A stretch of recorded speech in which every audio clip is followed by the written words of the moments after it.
The world tour was supposed to be a vacation, but it ended in an intergalactic nightmare. After the crew of the SS Polar Explorer launched Wade into the -2 degrees Celsius water, he accidentally stabilized a rift that brought the Galactic Empire to Earth's doorstep. As a Star Destroyer loomed over the Manhattan skyline, New York became a war zone. While the Avengers were busy fighting for the survival of the human race against waves of clone troopers, Deadpool was mostly focused on his own survival. He was spotted comically trying to hide behind hot dog stands, attempting to camouflage himself by wearing a discarded stormtrooper helmet over his mask, and, at one point, trying to sell authentic Jedi lightsabers, which were actually just glowing neon tubes from a nearby construction site, to retreating civilians. The Avengers eventually managed to repel the invasion, but they didn't appreciate Wade's efforts to assist. Once the last TIE fighter was downed, they tracked Wade down to a taco truck where he was hiding in the fridge. The punishment was swift. The Avengers decided that the only way to keep the world safe from Deadpool's help was to bury him where he couldn't cause another cosmic catastrophe. The black site was located 600 meters beneath the surface, carved into the bedrock of a nameless mountain range. It was a research facility for the unkillable and the unstable. Wade's cell was a cube of reinforced vibranium glass and cold concrete. The air was recycled, smelling faintly of bleach and old gym socks. To anyone else, it would be a tomb. To Deadpool, it was a stay-at-home vacation with free meals.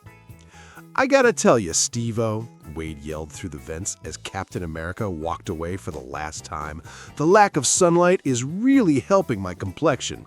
I'm going for that vampire who hasn't slept since the 90s look." His neighbor, however, was a legend. In the cell next to him sat Jason Voorhees. The man from Camp Crystal Lake was a mountain of rotting muscle and silent rage. His hockey mask yellowed with age. Wade took it upon himself to be Jason's best friend. He spent 16 hours a day performing one-man plays. He did a solo version of The Phantom of the Opera where the Phantom was a taco. He narrated his entire life story, including the time he tried to join the X-Men but was rejected for excessive use of the word throb. So, J-Man, that mother of yours? Deep-seated issues there, buddy. Have you considered that maybe you're not killing people because she told you to, but because you're actually just a really grumpy morning person? I get it. I'm a mess before my first cup of joe, too. Jason would stand in the corner of his cell, perfectly still, until Wade hit a particularly high note in a song. Then the giant would unleash a guttural, vibrating, angry scream that made the glass rattle and the guard's coffee spill floors away. It was a beautiful, one-sided friendship. One Tuesday, a group of scientists in Project Uber tactical gear arrived. They didn't even look at Wade. They gassed Jason's cell with enough sedative to drop a blue whale and dragged his massive body toward the high-security labs in Sector 4.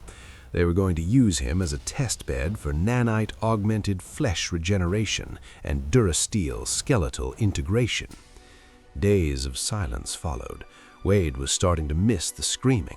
He was halfway through a monologue about the ethical implications of pineapple on pizza when the facility's sirens began to wail. The red emergency lights pulsed like a dying heart.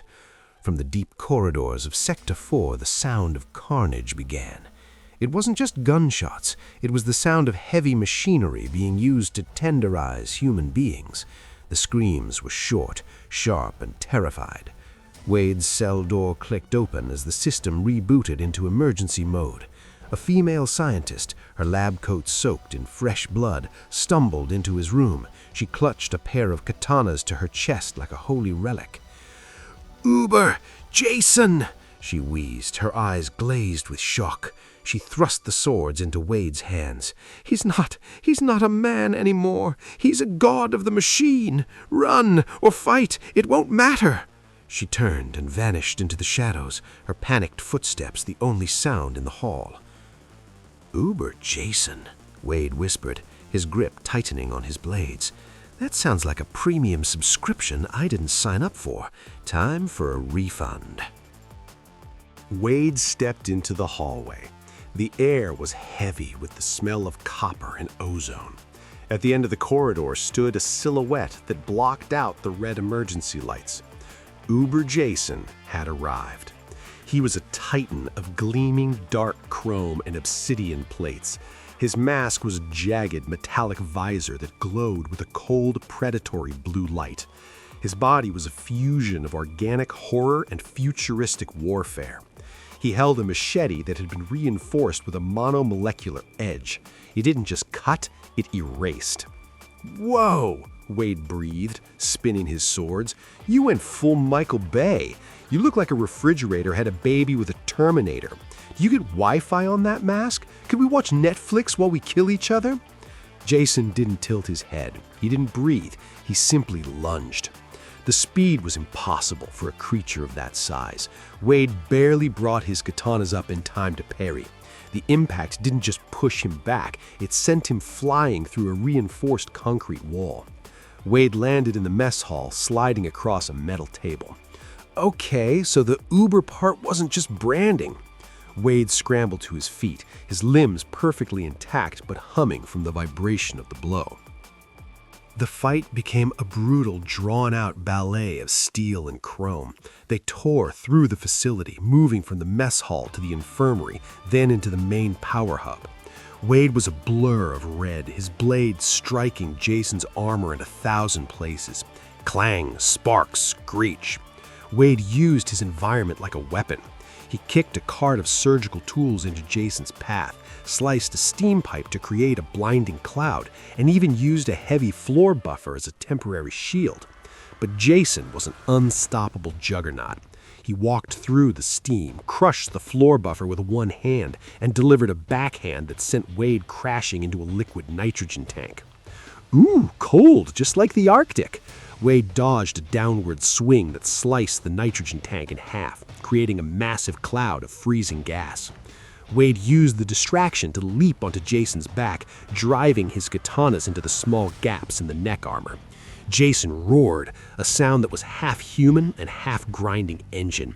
He spun in circles, trying to throw the merc off his back, eventually slamming his back into a massive computer mainframe with enough force to cause a localized electrical surge. The electricity arced through both of them. Wade's mask smoked. His hair, if he had any, would have been standing on end. He jumped off, somersaulting backwards as Jason's metallic machete sliced through the air exactly where Wade's neck had been a millisecond before. The fight had lasted for what felt like hours.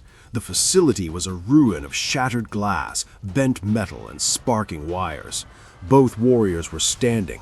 The Wade suit was shredded, and Jason's chrome was dented and scorched. Jason finally grew tired of the game. He turned his back on Deadpool, facing the final barrier, the massive 3-foot-thick vault doors that led to the surface elevator and the world above. Hey, I'm not done talking to you. We haven't even discussed your feelings about the Friday the 13th remake, Wade yelled, charging forward. Jason didn't look back. He punched his metallic fists into the reinforced steel. With a sound that tore through the mountain like an earthquake, he began to peel the doors open. The screech of the metal was deafening, a high-pitched wail of dying industrial strength. He stepped into the darkness of the elevator shaft, his heavy, rhythmic clanking ascending toward the surface, toward a New York City that had only just finished cleaning up from the Imperial invasion. Wade stood in the wreckage of the lab, sheathing his katanas with a solemn click. He looked at the gaping hole in the vault door, then at the camera. "Well, folks," Wade said, his voice unusually steady, "if I let that overgrown toaster reach the surface, Cap is going to put me in a very small jar and feed me nothing but kale, and nobody wants that." Wade didn't hesitate. He sprinted toward the door, leaping into the pitch-black shaft. He He began to climb the cold metal walls with frantic superhuman speed, his eyes fixed on the sparks flying from Jason's claws as the machine god ascended toward the world above. The hunt was on. The end.